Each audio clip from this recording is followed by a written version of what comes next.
Good morning student. আজকে আমি তোমাদের ক্লাস 12-এর সেকেন্ড চ্যাপ্টারের একটি ছোট্ট টপিক ইনকম্প্যাটিবিলিটি পড়াবো। এখন ইনকম্প্যাটিবিলিটি এটা অ্যাকচুয়ালি একটা ইংরেজি নাম। বিষয়টা হচ্ছে এই যে তোমরা আগের ক্লাসে দেখলে যে কোনো নির্দিষ্ট প্রজাতির পরাগরেণু যদি সেই ফুলের অথবা ওই উদ্ভিদের অন্য কোনো ফুলের অথবা সমপ্রজাতির অন্য কোনো উদ্ভিদের ফুলের গর্ভমুণ্ডে স্থানান্তরিত হয়, তাহলে সেক্ষেত্রে নির্দিষ্ট পরাগরেণু তার গর্ভমুণ্ডের উপস্থিত বিভিন্ন প্রকার রাসায়নিক পদার্থ দ্বারা শনাক্তকৃত হয়ে পলেন পিস্টেল ইন্টারাকশন ঘটিয়ে সফল পরাগযোগ ঘটায় এবং পরবর্তীকালে লিঙ্গোদর উদ্ভিদ গঠনের মাধ্যমে দিনিশেকের মাধ্যমে সফলতা আসে।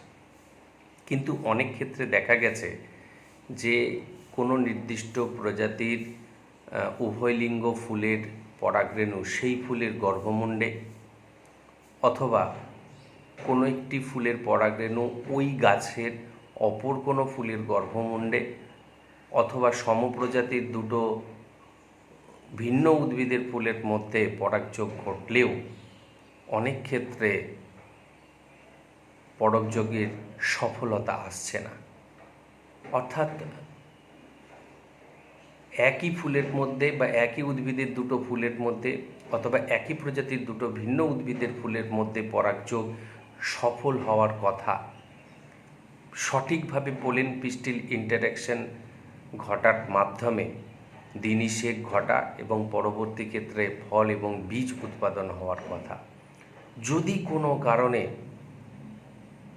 জৈব রাসায়নিক বিক্রিয়া ঠিকঠাক না ঘটার জন্য একই ফুলের পরাগরেণু সেই ফুলের গর্ভমুণ্ডে স্থানান্তরিত হলেও অথবা একই উদ্ভিদের দুটো ফুলের মধ্যে পরাগরেণু স্থানান্তরিত হলেও যদি দেখা যায় যে পরাগযোগের সাফল্য আসছে না এবং ফল ও বীজ পরবর্তীতে পাওয়া যাচ্ছে না, তখন এই ঘটনাটাকেই আমরা সাধারণত বলি ইনকম্প্যাটিবিলিটি। এখন এই যে ইনকম্প্যাটিবিলিটি, স্বাভাবিকভাবেই এটা দুটো ভাগ রয়েছে। একটা হচ্ছে অন্তঃপ্রজাতির ইনকম্প্যাটিবিলিটি আর একটা হচ্ছে আন্তঃপ্রজাতি ইনকম্প্যাটিবিলিটি। প্রথমেই আসি অন্তঃপ্রজাতির বিষয়টা কি না, একই ফুলের মধ্যে অথবা একই গাছের দুটো ভিন্ন ফুলের মধ্যে অথবা সমপ্রজাতির দুটো ভিন্ন উদ্ভিদের ফুলের মধ্যে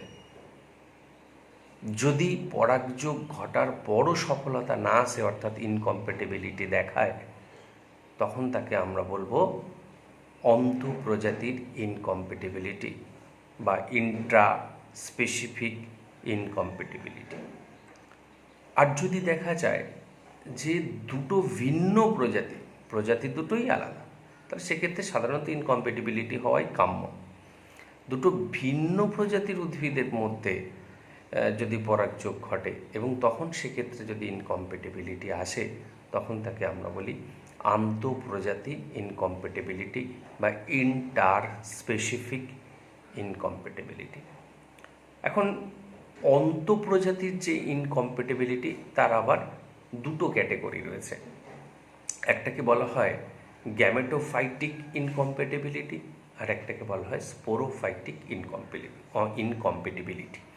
আমরা প্রথমেই আসছি গ্যামেটোফাইটিক ইনকম্প্যাটিবিলিটি।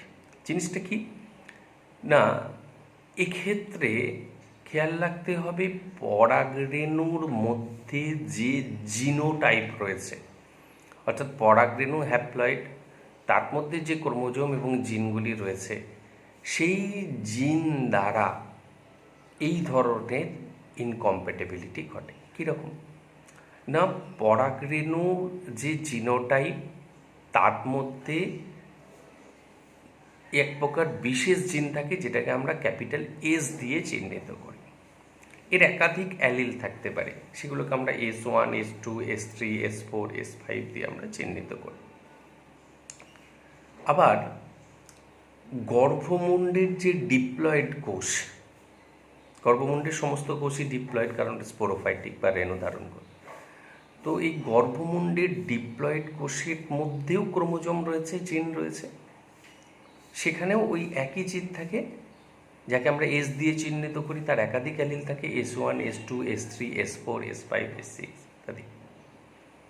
এখন যদি কোনো পরাগরেণুতে ভেবে দেখো S1 অ্যালিল থাকে এবং সেই পরাগরেণু যখন গর্ভমুণ্ডে এসে পড়ছে, গর্ভমুণ্ডের মধ্যে যে ডিপ্লয়েড কোষ রয়েছে তার জিনোমের মধ্যেও যদি S1 থাকে, তাহলে কিন্তু ইনকম্প্যাটিবিলিটি ঘটবে। অর্থাৎ S1 সমান হয়ে গেছে, হবে না। S2 যদি পরাগরেণুতে থাকে অ্যালিল, এখানেও যদি S2 থাকে, তাহলে ইনকম্প্যাটিবিলিটি ঘটবে। যদি S3 থাকে, এখানেও S3 থাকে, ইনকম্প্যাটিবিলিটি ঘটবে, অর্থাৎ পরাগযোগের সফলতা আসবে না।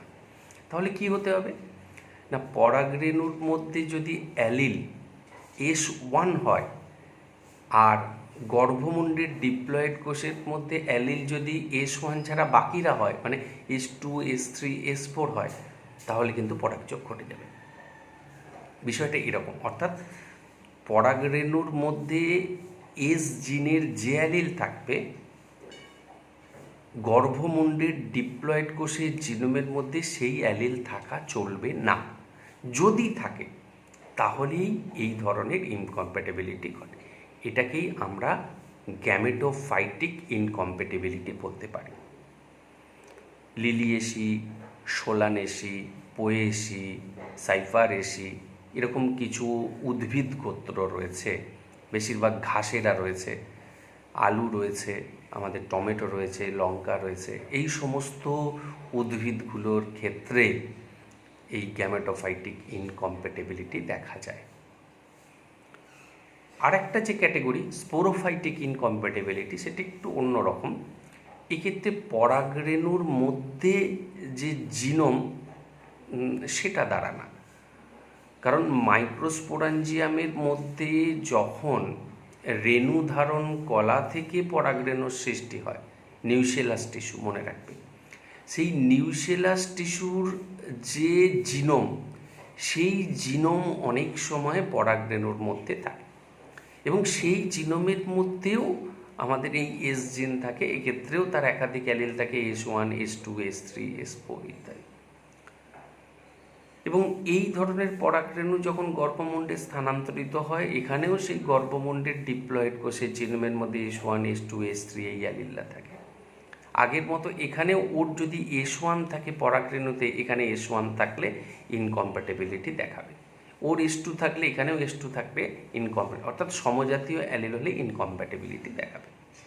তাহলে এখানে কি হতে হবে না, রেণু ধারণ কলা থেকে সৃষ্ট পরাগরেণুর যে অ্যালিল রয়েছে জিনোমের মধ্যে, সেই অ্যালিল গর্ভমুণ্ডের ডিপ্লয়েড কোষের মধ্যে থাকা চলবে না, অন্যটা থাকবে। ওখানে S1 থাকলে এখানে S2, S3, S4 থাকতে হবে, তখন সাফল্য আসবে, অর্থাৎ পরাগযোগের সফলতা আসবে।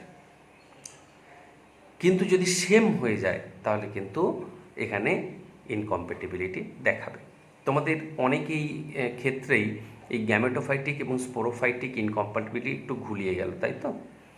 এখানে একটা জিনিস খেয়াল রাখতে হবে যে গ্যামেটোফাইটিক ইনকম্প্যাটিবিলিটি যার দ্বারা নিয়ন্ত্রিত হয়, সেটা হচ্ছে পরাগরেণুর এস অ্যালিল দ্বারা নিয়ন্ত্রিত হয়। কিন্তু স্পোরোফাইটিক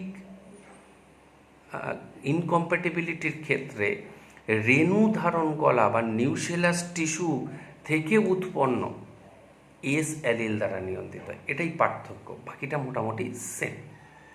আশা করি তোমরা ইনকম্প্যাটিবিলিটি বুঝতে পেরেছ। এখান থেকেও শর্ট কোশ্চেন আসে যে ইনকম্প্যাটিবিলিটি কী, অন্তঃপ্রজাতি ইনকম্প্যাটিবিলিটি কী, আন্তঃপ্রজাতি ইনকম্প্যাটিবিলিটি কী, গ্যামেটোফাইটিক স্পোরোফাইটিক ইনকম্প্যাটিবিলিটি কী। এটা আজ এই পর্যন্তই।